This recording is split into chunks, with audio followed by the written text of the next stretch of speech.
Hi, I'm Carrie. If you think that the life of a straight A student is all about harmony, vexing cats, then you've clearly never been me. I'm 16, and all my life I've been the wallflower who sat in the front row of the classroom, never raised her hand or bothered anyone. But for some reason, people wouldn't leave me alone. Being at school was like surviving on a wild island, only instead of sharks, I was surrounded by annoying classmates and indifferent teachers. I'm not kidding. Every day there felt like a trial. I had dozens of hurtful nicknames, from nerd to ghost, all because I was too quiet. As for the teachers, they acted like they didn't notice anything, or just added insult to injury. Carrie, you're smart. You can handle it on your own. It was easier for them to look away than to help me. Our school was in a poor neighborhood, and no one cared about the problems of others there. The students did whatever they wanted until the principal, Mr. Howard, showed up once in a while.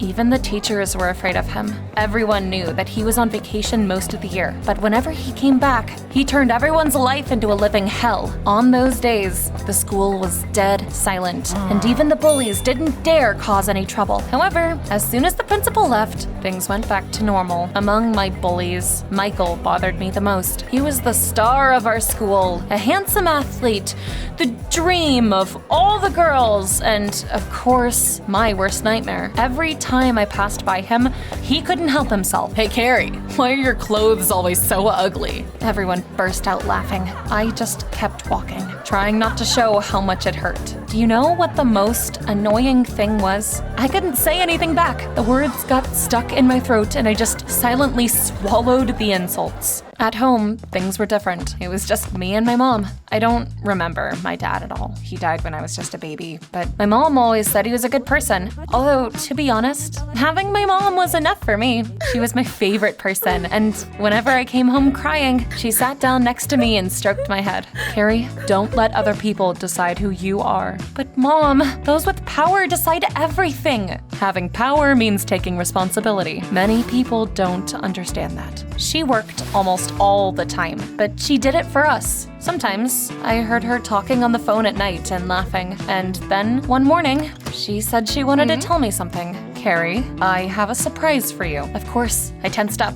I'm dating someone, and he proposed to me. Honestly, I almost fell over. Mom was getting married. She was glowing, and I couldn't help but be happy for her. I knew how hard life had been for her over the past years, and if she was finally happy, then everything was right in the world. The man's name was Mr. Swinton. He was, well, let's just say, we lived in different worlds. He was a construction tycoon, successful and elegant. Mom had immediately fallen for him. A couple of months later, they got married, and you know what happened next? He said he was working on a project in London, and we were moving there for a whole year. You can't imagine how ecstatic I was. This is it! A new city? A new life? A new school? Everything will be different. We moved into a huge mansion, gigantic windows, a beautiful staircase, and even house staff. Mom was beaming, and I felt like I was in a whole new reality. Soon, it was my first day at my new school. It was something straight out of a dream. Modern, beautiful classrooms, expensive uniforms. But it turned out people in all schools are the same. The only difference was the clothes. Instead of torn jeans and old sneakers, I now saw designer bags and pristine sneakers everywhere. When I walked into the classroom, everyone stared at me. New girl, you have a cute accent. Where are you from, the countryside? Everyone laughed. I turned red and didn't say anything, hoping it was just a dumb moment that would soon be forgotten about. But no, that was just the beginning. They found fault in everything. How I talked, how I dressed, what my backpack looked like. I tried not to pay them any mind, but that only made them pick on me more. One day, some girls took a picture of my old backpack and posted a story with the caption, "Second-hand chic." I saw it by accident, and it really made my blood boil. I hadn't done anything to hurt anyone. I just wanted to study and be a part of this new world. Even the teachers seemed to be looking down on me, especially my English teacher. She once said, in front of of the whole class. Carrie, I guess you're not used to such high standards, are you? My classmates giggled, and I just stared at my textbook so no one would see how much it hurt me. As soon as the lesson ended, I quickly left, barely holding back tears. As I walked home, I couldn't help but think that something was probably wrong with me. No matter where I was, in a poor school or an elite one, people still found reasons to humiliate me. And the worst part was that I still couldn't stand up to them. Why can't I be strong? Why can't I just tell them that's enough? But as always, the words stuck in my throat, and I realized a new life didn't necessarily mean a new chance. Sometimes it was just the same thing in a new package. I tried to stay strong. Every day, I told myself, "You can do this, Carrie. Don't let anyone see that you're hurting." But one evening, when we were eating dinner, Mr. Swinton noticed that I was upset. "Carrie, honey, what's wrong?" I looked at him and realized that he really wanted to help me. And I told him everything about the bullying, the backpack stories, feeling like a nobody again. This won't do. We'll fix this. That was just the beginning. The next day, 2 people came to our place, a stylist and a therapist. At first, I thought it was a joke, like, "Here, get some therapy, it's trendy nowadays." But no. Miss, you used clothes that don't reflect who you are to hide from the world. You've been trying to look like everyone else, but you only need to look like yourself. We picked out some looks, not glamorous or pretentious ones, just something that made me feel like myself. He taught me not to be afraid of wearing bright clothes, to stop hiding my figure, and to choose clothes not because they're in, but because they speak to me. Most importantly, he said something that I later saved in my notes. Style is not about clothes. It's about confidence. As for the therapist, she turned everything I believed in upside down. We talked for hours. She helped me understand that my quietness was not a weakness, but a defense mechanism, that my opinion mattered, that saying no meant setting boundaries, not being rude. We even practiced. She pretended to be my mean classmate, and I learned to calmly look her in the eyes and speak firmly and confidently, without shouting, without getting angry. A month went by. I looked at myself in the mirror, and I didn't recognize myself. Look at my outfit! I wasn't slouching or looking at the floor, and my eyes, there was a new look in them. It was confidence, not arrogance, but a calm certainty. I can do it! Finally, it was time to go back to school. I was worried sick. My heart was pounding and my palms were sweating, but I walked like my therapist had taught me. I came into the classroom, and of course, the show started right away. New clothes from a flea market? No, but money can't buy style. Silence fell over the classroom. Someone laughed, but not at me, at her. Do you think you're cool now? No, but I'm not gonna let anyone humiliate me anymore. You should have seen his face. Since that day, there wasn't a single joke at my expense or a single sarcastic comment. At first, everyone just avoided me. Then they started approaching me. Some students asked me where I'd bought my clothes, and some wanted to know how I managed to stay so calm. Gradually, everything changed. Before I knew it, I had become something of a leader. Everyone listened to me, asked me for advice. I finally felt like I could be myself without being afraid. I didn't let my grades slip either. I was still an excellent student, except now I was confident and not just quiet. A year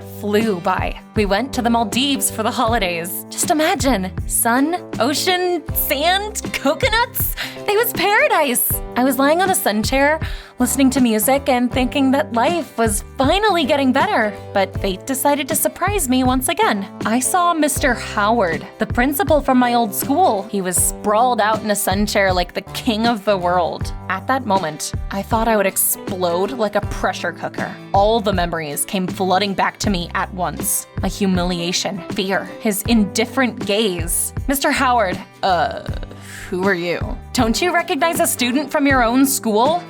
I just wanted to say that you're a terrible principal. You turned a blind eye to bullying. Don't you dare. Watch your mouth. He shouted at me, but then Mr. Swinton intervened. He didn't raise his voice, but the look in his eyes, even I would have gotten scared. I don't recommend raising your voice at my daughter. Howard mumbled something about personal space, but he looked pathetic. I told Mr. Swinton everything about my former school, Michael, and the teachers. I'll look into it. Trust me, Carrie, I won't let them get away with it. After the vacation, we returned to my hometown, not to our old apartment, but to Mr. Swinton's new house. It was spacious, full of light, and cozy. You know, for the first time, I felt like I was in the right place. I made a decision that surprised everyone to go back to my old school. Why would you do that, Carrie? You can choose a better school. I just want to prove that I'm not afraid of anything anymore. The next morning, I stood in front of my old school. Everything looked the same as a year ago. Peeling walls, cracks on the steps, an old sign. Even the smell was the same. A mixture of cheap coffee, chalk, and something dusty. Like time had stopped there. I took a deep breath and I went inside. Hey guys, look, it's Carrie. I turned around and sure enough, it was them, my former classmates. The ones who used to call me Ghost. I could tell by the look on their faces that they were shocked. Wow, is that really her? No way. Did you get a personality transplant in England? I didn't answer. I just walked on with a sure step that I'd practiced with my therapist. I smiled, calmly, not challengingly, but it was enough to get the laughter stuck in their throats. Of course, the peace didn't last long. They started to pick on me again, except now they were pretending to be kind. Hey, Carrie, do you have a British accent now? Oh, look, we have Miss London in our class now. Really? It's been a year and that's the best you can come up with?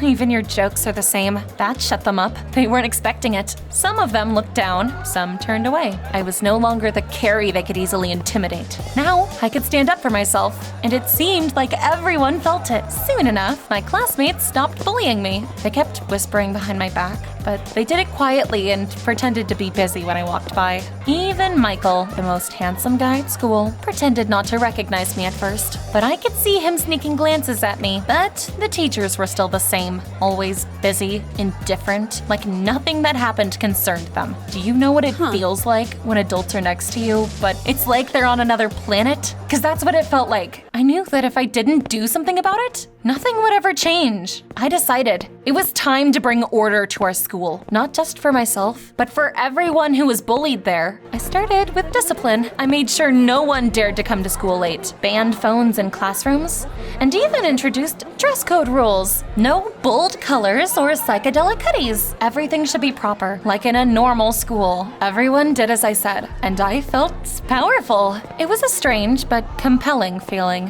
When I talked, people listened. They stopped arguing with me just because I felt and acted confident. One evening at dinner, Mr. Swinton said, "I have some news. I called my friends at the Department of Education. Mr. Howard is no longer the principal." What? Was he fired? That's right. The board is now looking for a new principal. I think your school is finally going to change. The very man who once made my life at school unbearable lost his power. Deep inside, I felt satisfaction. Meanwhile, I became something of a school leader, although no one officially appointed me. Everyone just listened to me. Tomorrow, everyone should wear something gray and no sparkles. Don't you dare be late. I'm warning you. And most surprisingly, everyone obeyed me, even those who used to laugh at me. One day, I ran into Michael. "Carrie, could I talk to you for a minute?" "What do you want?" "Just, you've changed. You're, well, different now. Do you wanna maybe go out with me sometime?" I almost burst out laughing. Are you serious? Are you really the Michael who called me a nerd and hid my stuff? I was an idiot. I'm sorry. I'm not gonna waste my time on someone who laughed at me when I was hurting. You should wear gray clothes tomorrow like everyone else. You'll be in trouble if you don't. We were surrounded by other students, and I said it loud enough for everyone to hear. Michael turned red as a lobster and avoided everyone's eyes. At that moment, I felt like I got back at him for everything, like I was finally a winner. One day, when I got into the classroom and started to boss the other kids around, I saw them exchanging glances. They looked anxious instead of admiring. Don't argue with her, or you're gonna regret it later. And then it hit me. They didn't respect me anymore. They were simply afraid of me. At that moment, I realized I was acting just like my bullies. Except now, instead of being the victim, I was the leader. It made me feel disgusted with myself. As my luck would have it, the new principal chose that day to arrive at school. I was standing in the hallway when I heard everyone whispering about it. "It's him, the new principal!" I turned around and I was stunned. It was Mr. Swinton. He immediately came up to me and hugged me. "Hello, Carrie." Everyone gasped. I realized that my classmates now knew I was the daughter of the new principal. The teachers immediately started to suck up to me. "Oh, Mr. Swinton, it's such a pleasure.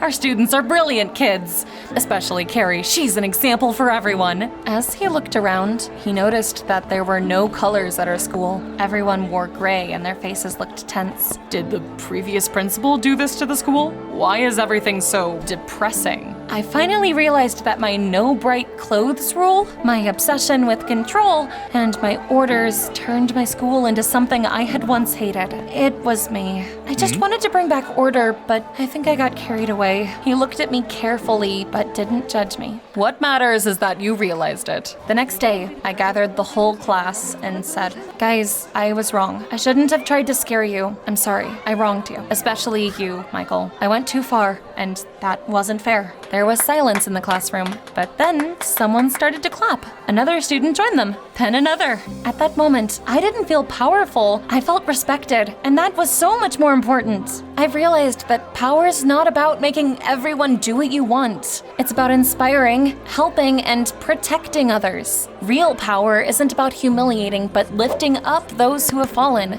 I swore to myself I would never make that same mistake again.